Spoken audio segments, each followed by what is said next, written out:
Bismillahirrahmanirrahim. President, United States Institute of Peace, Nancy Lindborg, Chairman Steve Hadley, distinguished guests, ladies and gentlemen. It is my privilege to address this distinguished group of scholars, professionals, media representatives, and members of Washington's policy community for the second time in the past 2 years. I want to thank the U.S. Institute of Peace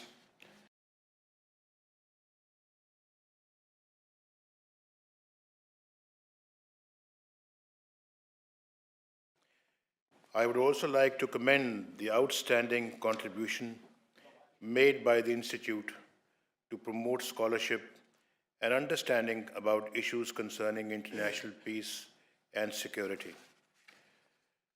Ladies and gentlemen, Pakistan is an old and indispensable friend of the United States.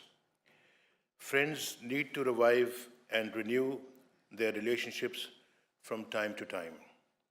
I am visiting Washington to reaffirm and reinforce our important relationship.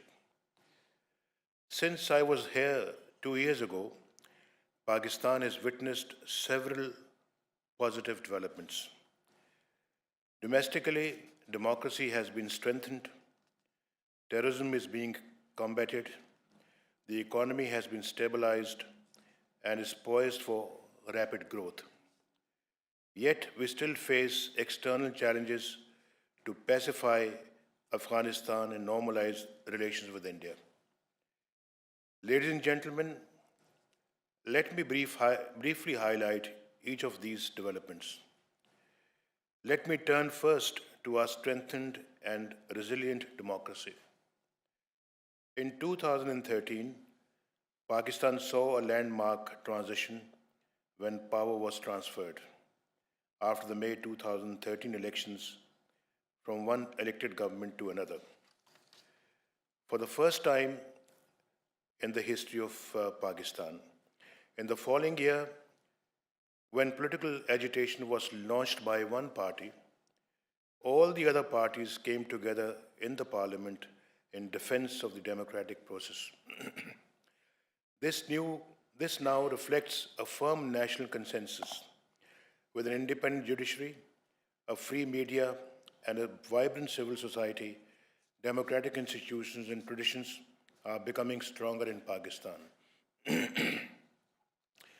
Ladies and gentlemen, the second area I want to highlight is counterterrorism. When my government was elected, it faced a formidable internal security challenge. Pakistan had lost 50,000 civilians to terrorist attacks emanating from multiple sources, and violence was on the rise. 2 years later, we have turned the tide against terrorism in Pakistan. We made a strategic choice to eliminate all terrorist groups through a comprehensive strategy involving forceful law enforcement actions and targeted military operations. This is as much a moral obligation as a security imperative. We have done it in our own national interest, not at the behest of others. Our military operation, Zarb-e-Azb, launched in June 2014, the largest anywhere in the world, has produced remarkable results. Terrorist sanctuaries, command and control, and infrastructure have been totally destroyed. Thousands have been killed or captured. The rest are on the run. As the operation goes into its final phase, the few remaining hideouts will be cleared. Simultaneously, through well-coordinated intelligence-based law enforcement operations across Pakistan, the government has launched a focused campaign against terrorist sleeper cells, their supporters, sympathizers, and financiers. Following the horrendous and cowardly attack on a school in Peshawar last December, the entire country united to fight the evil of terrorism. We devised a comprehensive national action plan to fight terrorism through a multi-pronged strategy, combining military action, law enforcement operations, choking terrorist financing, and countering the extremist narrative. Our strategy has produced impressive results. The past year has seen the lowest number of terrorist attacks and suicide bombings since 2007. This significant improvement in the security situation could not have been possible without the resolve of the people, parliamentary consensus, and the dedication and sacrifice of our security forces, all of who came together to counter and confront this menace. The bravery of 14-year-old Etazaz Hassan of Hangu, who sacrificed his life to save his fellow students, and the extraordinary tenacity of Malala Yousafzai has inspired the entire nation to rise against this scourge. Hundreds of such stories of heroism have been written in blood and tears, and the blood that has been shed has only strengthened our national resolve to fight until the last terrorist is eliminated. We must acknowledge, however, that radicalization emerges from multiple sources. We need to address not only the symptoms of radicalization, but also its root causes, which are often to be found in political or social alienation and exclusion, as well as extreme poverty. Identifying terrorism with a specific culture or group is disingenuous. It serves to shift responsibility and not resolve the challenge of radicalization which so many societies face today. Ladies and gentlemen, the third positive I now want to talk about is Pakistan's economy. As a result of bold economic reforms, my government has achieved significant improvement in all major economic indicators. Pakistan's GDP growth rate has increased from an average of around 3% over the past 7 years to 4.4%. Last year, it was 4.4% and is expected to be at least 5% this year. We have reduced the budget deficit and contained inflation to the lowest level in the past 2 decades by reducing wasteful expenditure. The Karachi Stock Exchange has performed better than most of the world's stock markets. Pakistan's economic upturn is now acknowledged worldwide. Bloomberg has described Pakistan as the best undiscovered frontier market. Morgan Stanley has predicted that the economic rise of Pakistan is only a matter of time. Both Moody and Standard & Poor have upgraded Pakistan's credit rating to positive.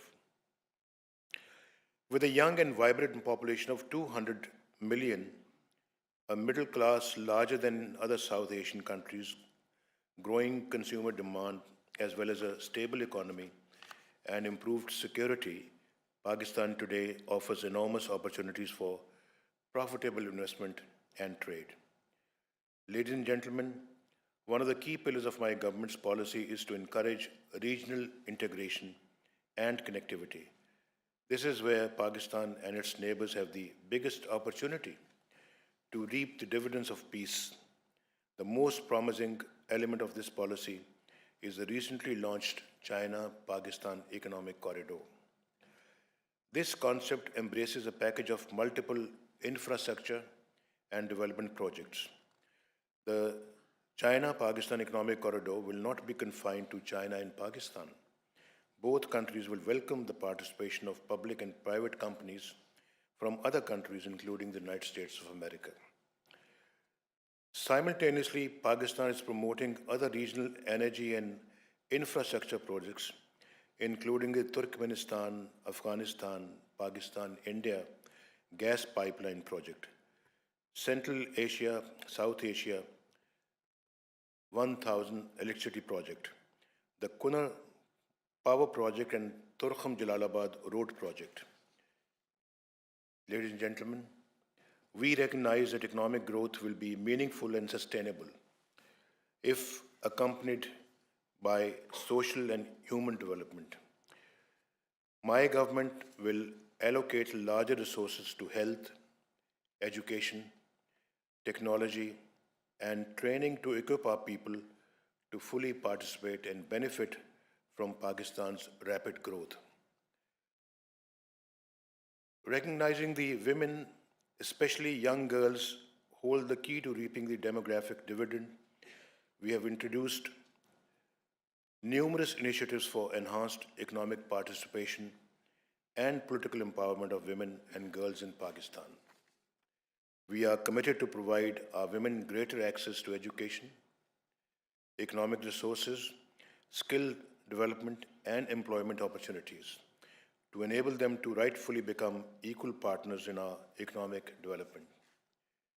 In this context, we welcome the Obama administration's initiative, Let Girls Learn, that will enhance cooperation in this important sector between the United States and Pakistan. We remain committed to providing all segments of society, in particular religious minorities, equal opportunities to benefit from the fruits of economic growth. Ladies and gentlemen, a guiding precept of Pakistan's founder Quaid-e-Azam, Muhammad Ali Jinnah, was peace within and peace without. My government foreign policy is guided by the principles peace for development and peaceful neighborhood. Peace with our neighbors will enhance our domestic security and economic growth and development. One of the first steps that I took after assuming office was to send a message of peace and cooperation to all our immediate neighbors, including Afghanistan and India. More recently, the security environment in Afghanistan has deteriorated. Pakistan condemns all terrorist violence in Afghanistan. There are two paths to peace in Afghanistan. One, military victory over insurgents, or a negotiated peace and national reconciliation. Over the past 14 years, a military solution has been elusive. We believe that it is unlikely to be achieved in the future. Thus, achieving peace through negotiations is the best option. Pakistan undertook at President Ghani's behest to facilitate a dialogue between Kabul and the Tehreek-e-Taliban Afghanistan. A first round of intra-Afghan talks was held in Murray, as mentioned by Steve Headley. A first round of intra-Afghan talks was held in Murray. Both sides characterized this round as encouraging. A second session was set for 31st July, a few days before untimely revelations about the death of Mullah Omar, the leader of the Afghan Taliban, produced predictable consequences. Without the authority of their leader to engage in the dialogue, the Taliban broke off the talks. In their succession struggle, their default option was to revert to a fighting mode. Pakistan has no reason to want any violence in Afghanistan. The attacks on the Afghan government and indeed on Pakistan emanate from the vast areas in Afghanistan now under Taliban control. Pakistan's priority is to defeat the TTP, which has also found bases on Afghan territory. Peace within Afghanistan will enable Pakistan to eliminate the TTP threat. I have again conveyed to President Ashraf Ghani that if he desires, we are prepared to assist in reviving the talks between Kabul and Afghan Taliban. But we cannot bring them to the table and be asked to kill them at the same time. Ladies and gentlemen, I have made sincere efforts to improve relations with India. I was one of the first to congratulate Prime Minister Modi on his electoral victory in May 2014. I accepted his invitation to attend his swearing-in ceremony. However, the positive momentum generated by that meeting was halted when New Delhi cancelled the Foreign Secretary level talks on a flimsy excuse. I met Mr. Modi again in Ufa, Russia.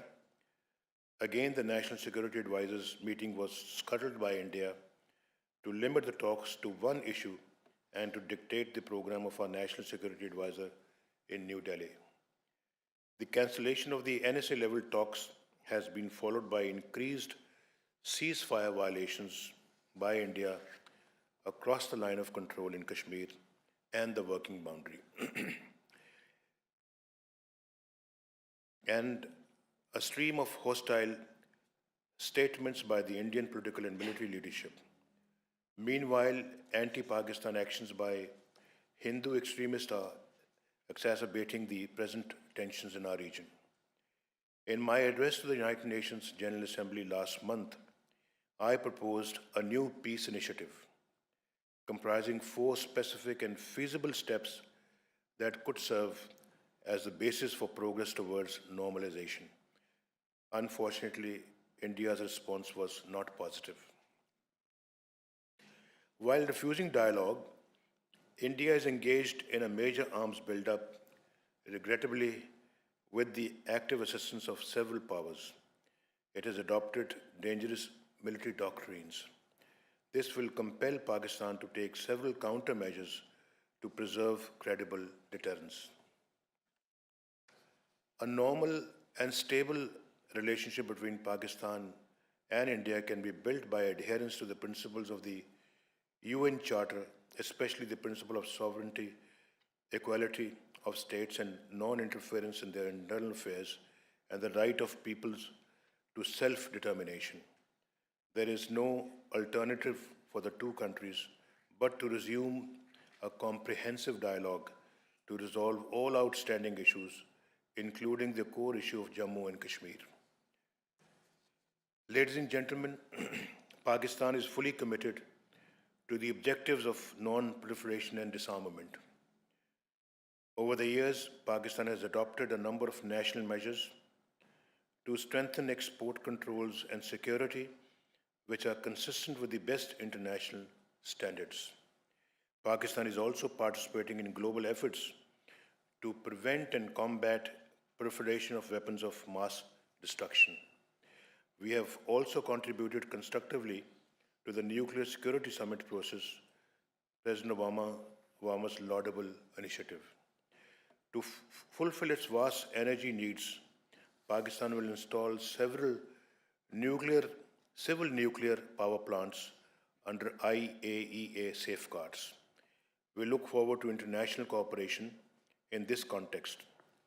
And as a responsible nuclear power and one with the expertise, manpower, and infrastructure to produce civil nuclear energy, it would be mutually beneficial for Pakistan to be accepted as a member of the Nuclear Suppliers Group and other export control regimes.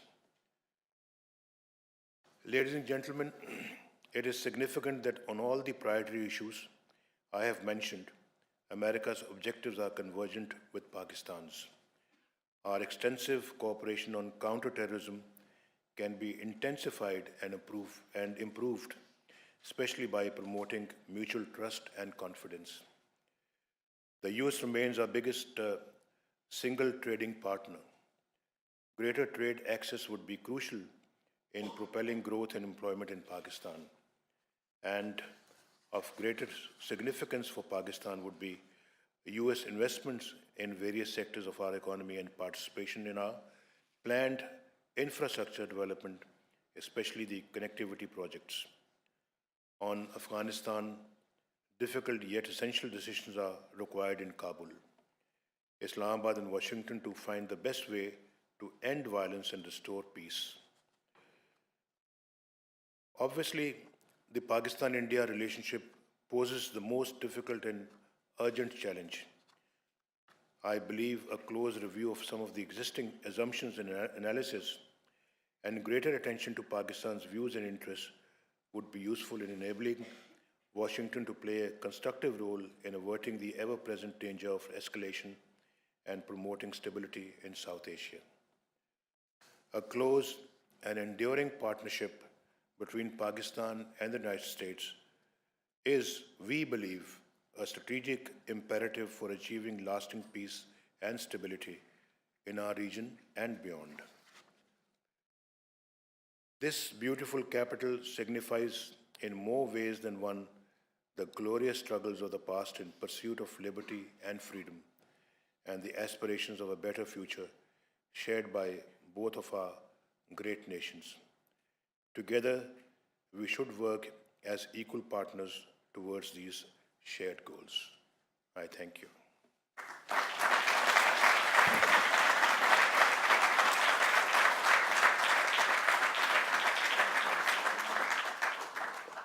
Prime Minister, I want to really express our appreciation once again for your joining us here today, underscore, I believe, our joint commitment to constructive dialogue and the kind of dialogue that can lead to mutual understanding as opposed to outbursts that we regret. And I'd like to present you with a small token of appreciation for your visit today and a memento of your visit to United States Institute of Peace. Thank you very much.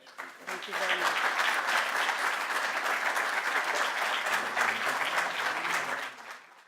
To commend the outstanding contribution made by the Institute to promote scholarship and understanding about issues concerning international peace and security. Ladies and gentlemen, Pakistan is an old and indispensable friend of the United States. Friends need to revive and renew their relationships from time to time. I am visiting Washington to reaffirm and reinforce. It is my privilege to address this distinguished group of scholars, professionals, media representatives, and members of Washington's policy community for the second time in the past 2 years. I want to thank the U.S. Institute of Peace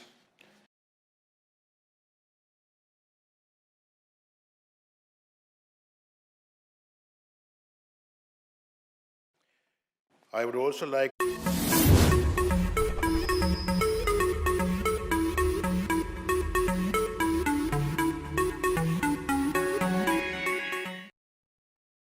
Bismillah ar-Rahman ar-Rahim. President, United States Institute of Peace, Nancy Lindborg, Chairman Steve Hadley, distinguished guests, ladies and gentlemen. Ladies and gentlemen, let me briefly highlight each of these developments. Let me turn first to our strengthened and resilient democracy. In 2013, Pakistan saw a landmark transition when power was transferred after the May 2013 elections from one elected government to another. For the first time in the history of Pakistan, our important relationship. Since I was here 2 years ago, Pakistan has witnessed several positive developments. Domestically, democracy has been strengthened, terrorism is being combated, the economy has been stabilized and is poised for rapid growth. Yet we still face external challenges to pacify Afghanistan and normalize relations with India.